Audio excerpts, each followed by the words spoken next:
Agriculture Councilor sa buong lungsod ng Maynila.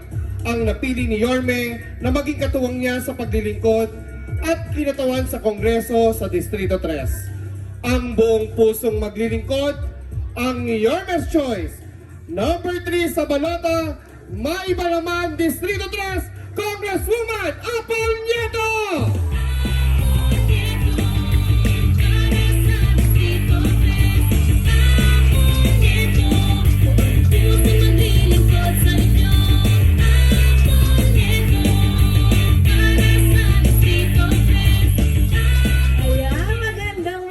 Gabi sa inyong lahat. Alam nyo po, na-miss namin kayo agad. Nakaka-miss kayo. Biruin nyo, kahapon lang nandito kami, nag-house to house.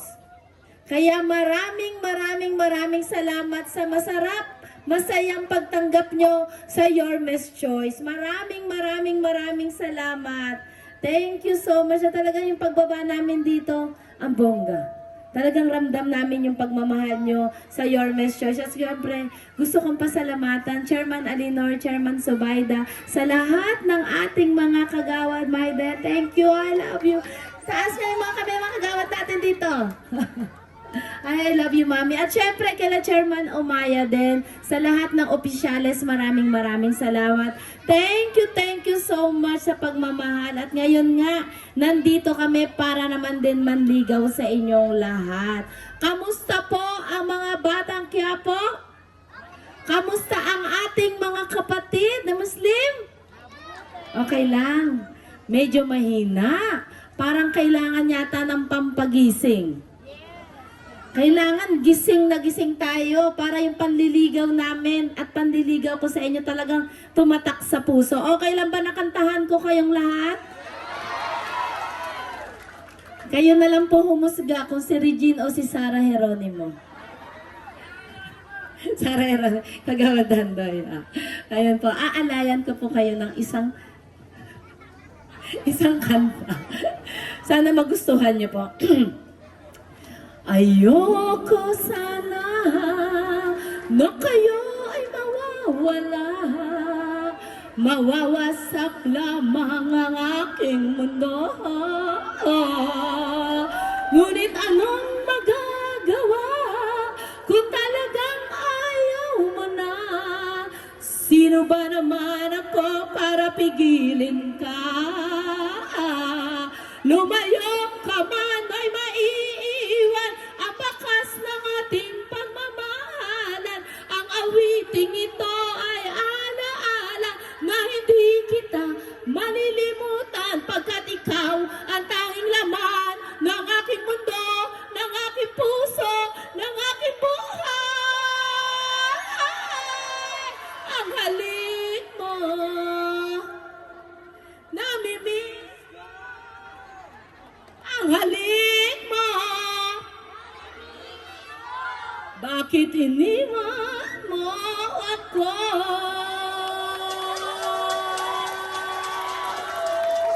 Pero alam ko, mga kapatid kong Muslim, hindi nyo iiwan si Apple Nieto. Hindi nyo iiwan ang buong Yorme's Choice. Makakaasa po ba kami sa inyong lahat? Yun po, maraming salamat. Ano po ang husga? Si Sarah o si Regine? Ay, si Sarah. Akala ko si Ann Curtis, ang kapal ng mukha, sabi ni Consitor. Pero anyway po, pang paano lang, para at least medyo gising na gising tayong lahat. Nagising, di ba? Sa sobrang lamig ng boses ko. Tumama doon sa init ng panahon. Pero anyway po, maraming salamat sa pakikinig sa aking kanta. Yung napanood nyo po yung aking OBB, yung pinaka-last part na aking sinabi. Kayo po ang dahilan kung bakit ako buong pusong naglilingkod. Kayo po ang dahilan kung bakit si Apple Nieto ang kanyang paglilingkod ay tuloy. Hindi tumitigil, hindi po nag-stop. Dahil po yan sa inyong lahat. Kayo rin po ang dahilan kung bakit si Apple Nieto ay hindi sumusuko sa kanyang laban. hindi sumusuko si Apple Nieto sa laban na ito. Dahil alam nyo po, every time na tayo ay bumababa sa bawat barangayan, binibisita ang bawat pamilya, bawat tahanan. Alam niyo po, ang madalas na bulong kay Apple Nieto, maliban dyan sa I love you, alam mo ba? Apple Nieto, Ma'am Apple, hindi ka namin iiwan sa laban mo. Dahil minsan hindi mo naman kami iniwan. Lagi mong ipinaparamdam yung pagmamahal na ibinibigay mo. Kaya sabi ko nga po, natutuwa ako doon sa pagbumababa tayo. Ang dami nilang mensahe, ang daming bulong. At alam nyo pa, isa pa, minsan nag-house to house kami. May lumapit sa akin lalaki at naringgan ko siya. Ang halaga, ang pera, nauubos. Pero ang pakikisama, pagmamahal ni Apple Nieto, hindi nauubos. Totoo po yan. Totoo po yan. Lalong tumatagal, umaapaw. At sabi ko naman, lalong tumatagal. Sabi niya, gumaganda. Yun ang gusto ko dun. Gumaganda. Gumaganda po ba tayo? Maganda at pogi tayo lahat. Ayan po. Nakakatuwa yung mga response na ibinibigay sa akin. Merong gumawa ng kanta na nakakatuwa na isipin na talagang dito sa laban ko, hindi ako nag-iisa, kasama ko kayong lahat. Kaya sabi ko nga po, si Apple Nieto po ay para sa lahat. Walang pipiliin na mamahalin, walang pipiliin na tutulungan. Dahil binigay ako ng Panginoon sa inyong lahat, binigay ako ni Allah para sa inyong lahat. Kaya yung binigyan niyo po ako ng pagkakataon na maging isang lingkod bayan, hindi ko sinayang. Sabi ko nga, hindi tumigil si Apple Nieto sa pagbababa ng serbisyong walang katulad. Kaya ngayon nga po, mga kapatid kong Muslim, ako po ay nasa inyong harapan. Ako po ay nasa inyong harapan, dala ko yung mas malaki kong pangarap. Ang pangarap na maging congresswoman ng ating distrito. Ito po ay hindi tungkol sa akin. Ito po ay hindi patungkol sa aking sarili. Ito po ay tungkol sa lahat ng pamilyang nangangailangan ng tulong. Sa lahat ng mga batang may mga pangarap. At higit sa lahat ng mga manggagawang araw-araw na lumalaban sa buhay. Kaya uulitin ko po, si Apple Nieto po ay para sa lahat. Mga I love you more. I love you more. I love you more. Alam nyo mga kadistrito ko, may mga tanong akong naririnig. Kapag daw ba nanalo si Apple Nieto na congresswoman, mawawala daw ba ang programang ayuda? Hindi po mawawala ang programang ayuda. Sabi nila, hala ma'am, paano na ang AX tupad guarantee letter? Sabi ko sa kanya, sabi ko sa mga nakausap ko, hindi po mawawala yung mga programa na yan. Hindi po. Dahil kasama na po yan ang sistema ng gobyerno ng Pilipinas. Lahat ng congressman, congresswoman ay meron pong mga ganyang programa. Pero mga kadistrito ko, meron lang akong hiling sa inyong lahat. Mabigyan ako ng pagkakataon yung mga programang ayuda. Okay lang ba pagtulungan nating ayusin ibaba sa barangayan? Gawan natin ang sistema. Sasamahan niyo po ba ako? Mga kadistrito ko, kailangan ko ng malawak niyong pangunawa para maibaba natin yung programang ayuda ng maayos, ng magiging masaya ang ating mga kadistrito. Sasamahan niyo po ba ako? At minsan may nag-live ako. Sabi ng may nag-private message sa akin, "Ma, pwede mo ba sagutin? Pag ba nanalo ka, mananatili ba ang mga scholar? Magkakaroon ka rin ba ng scholar?" Oo naman po, meron. Meron at hindi po mawawala. At mas palalawakin natin. Gusto nyo po ba? Kaya sabi ko po, yun doon sa laki ng pangarap ko na maging congresswoman, kasing laki niya rin yung pangarap ko para sa aking mga kadistrito. Alam nyo po, yung napili ako ni Yorme Isko na maging katuwang niya dito sa ating distrito, napakasaya ng aking puso. Dahil alam ko, naramdaman ni Yorme na meron pa tayong kayang gawin at meron pa tayong magagawa. Tama po ba ako? Kaya sabi ko, ano ba yung pwede kong ihain sa aking mga kadistrito? Kaya si Apple Nieto nagbalik tanaw. Ano ba yung naging daing ng aking mga kadistrito pag ako ay bumababa? Kasi po, dyan ko sinimulan yung aking mga proyektong gagawin. Minsan si Apple Nieto bumaba sa isang pamilya. Alam niyo po, ang isa sa mga pagtutuunan ko ng atensyon ay yung pang-edukasyon natin. Kaya binalikan ko kasi pang-edukasyon yung concern niya. Kaya sabi niya sa akin, Ma'am, pwede ba akong mag-request sa'yo? Sabi niya, o sige, ano ba yun request mo? Hanggat kaya natin, bakit hindi ko ibibigay sa'yo? Ma'am, pwede ba mag-request ng electric fan? Nagulat ako. Ma'am, saan pong gagamitin ng electric fan? Wala ka ba sa bahay? Napatanong lang naman. Hindi ma'am, dadaling ko sa eskwela ng init-init kasi sa eskwelahan ng anak ko. Ah, sabi ko, yun pala, sobrang init ng panahon. Kasi habang tumatagal naman, painit ng painit ang panahon. Tama po ba ako? Eh, minsan na pag-usapan din namin ni Yorme Isko yan. Kaya sabi ko, may chance na lumamig yung mga pampubliko nating eskwelahan. Kaya sabi ko nga yung daing ng mga magulang na pagre-request na electric fan, paghingi ng contribution sa kapwa niya magulang, kaya natin maibsan.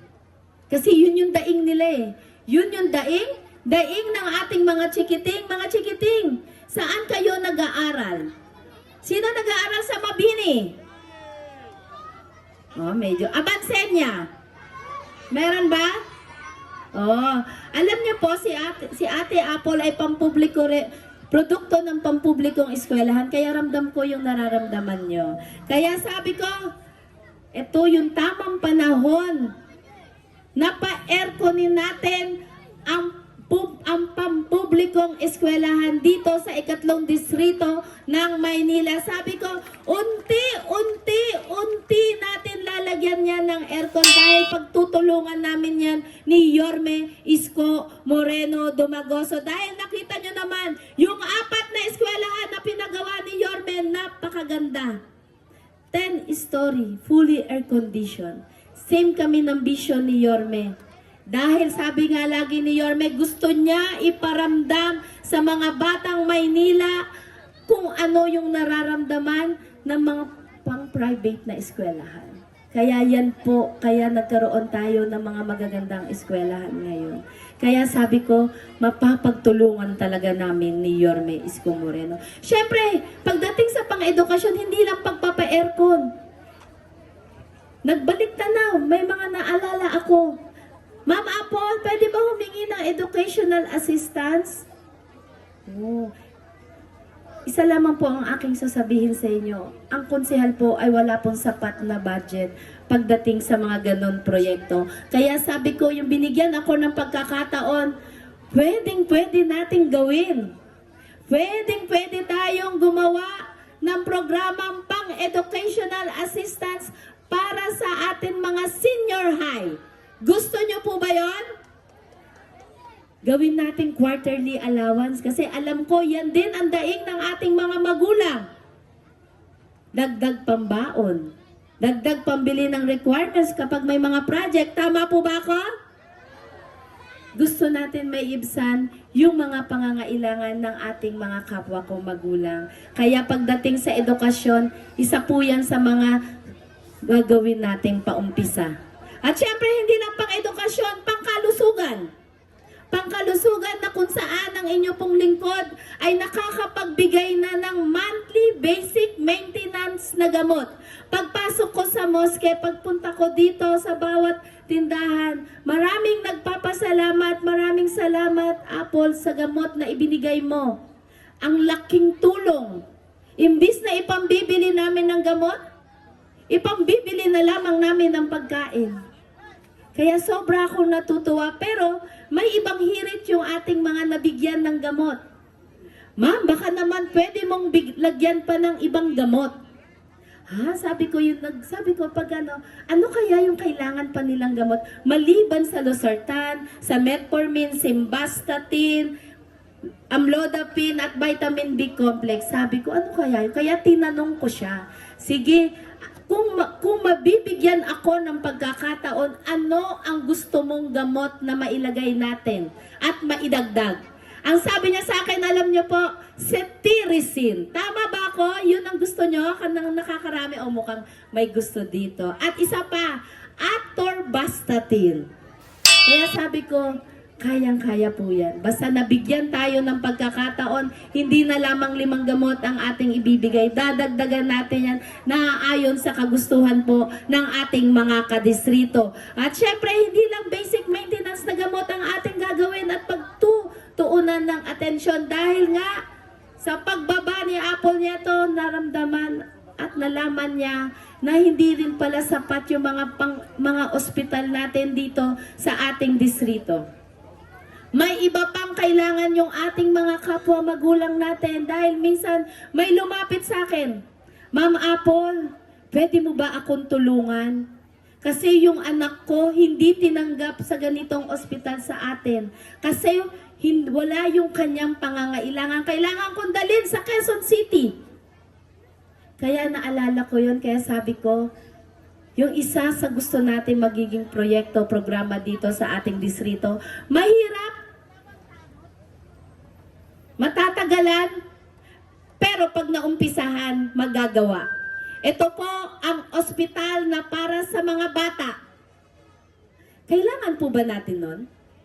Ospital na para sa mga bata, lalong-lalo na sa ating mga anak na may malubhang karamdaman na kailangan pang dumayo sa Quezon City. Pwedeng-pwede naman. At panigurado, kakayanin namin yan ni Yorme Isko Moreno na magkaroon ng ospital na para sa mga bata. Siyempre po, hindi lang pangkalusugan ng pagtutuunan ng atensyon ni Apple Nieto, pangkabuhayan. Kasi, sabi ko sa programang pang-ayuda, hindi po sapat ang panandali ang ginhawa. Hindi po sapat ang panandali ang ginhawa. Kailangan natin ang pangmatagalan na solusyon. Tama po ba ako? Kaya sabi ko, yung programang pangkabuhayan, gusto natin palawakin ang TESDA. Gusto natin palawakin ang DOLE. Pero kailangan ko ng tulong ninyo. Kailangan ko, kung sino man po ang makakaabel ng ganitong mga programa, kailangan natin palaguin. Nang sa gayon, maging maayos po ang pamumuhay ng ating bawat pamilya. Makakaasa po ba ako? Kasi magtulungan tayo para itaas natin ang antas ng pamumuhay ng ating mga kadistrito.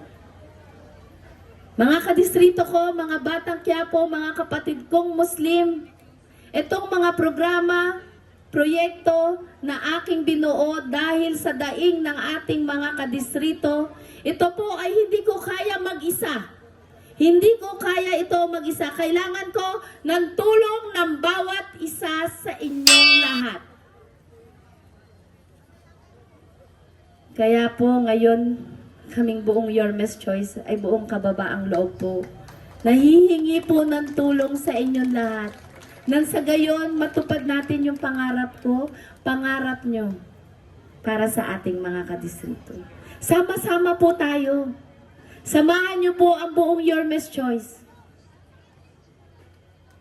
Dahil panigurado, mararamdaman nyo ang serbisyo po na may puso, pagmamahal at malasakit.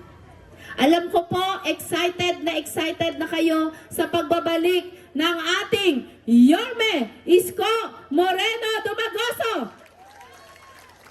At syempre, kasama niya po para sa pagbibigay ng liwanag ng lungsod ng Maynila, Vice Mayor Chi Atienza.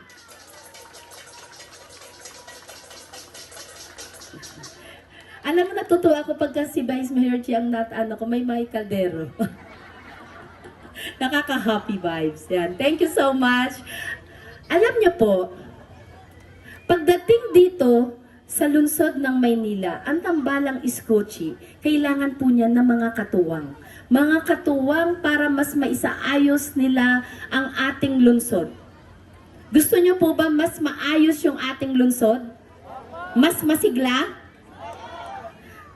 Tama ka doon. Ano ulit yun, my brother dear? Vote straight. Ayan po. Kaya nais ko pong idiin sa inyo, mga kapatid kong Muslim, yung ating mga konsehal, yung aking mga konsehal. Huwag niyo pong kalilimutan ang ating Mr. Excitement, Konsehal Bong Alvarez!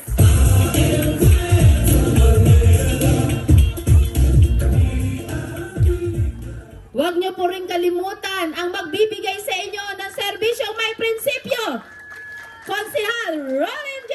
De La Cruz.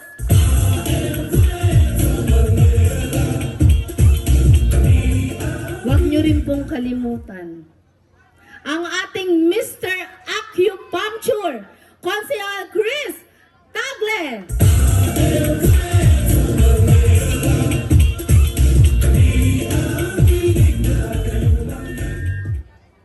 At ito po, alam ko, mahal na mahal niyo po. Yes. Yes, every time na bumababa kami sa Quiapo, ang ano nila, idol mo ka. Kaya po, huwag niyo rin pong kalimutan ang magbibigay sa inyo ng serbisyong matamis, mabilis umaksyon, Konsehala Mocha Uson.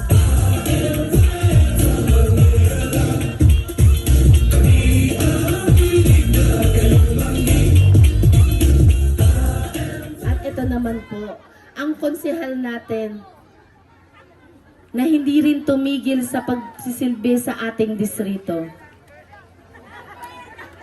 Matalino, masipag, at higit sa lahat, jowa ng bayan. Every time po na bumababa kami, anak niya daw yun. Sabi ko, anak niya talaga yun to?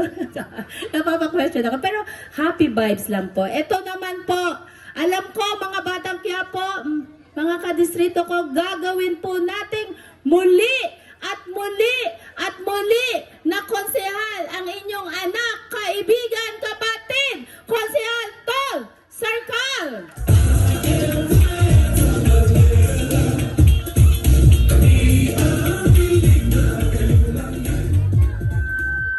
At syempre, huwag niyo rin kalimutan ang inyo pong lingkod na si Apple Nieto po.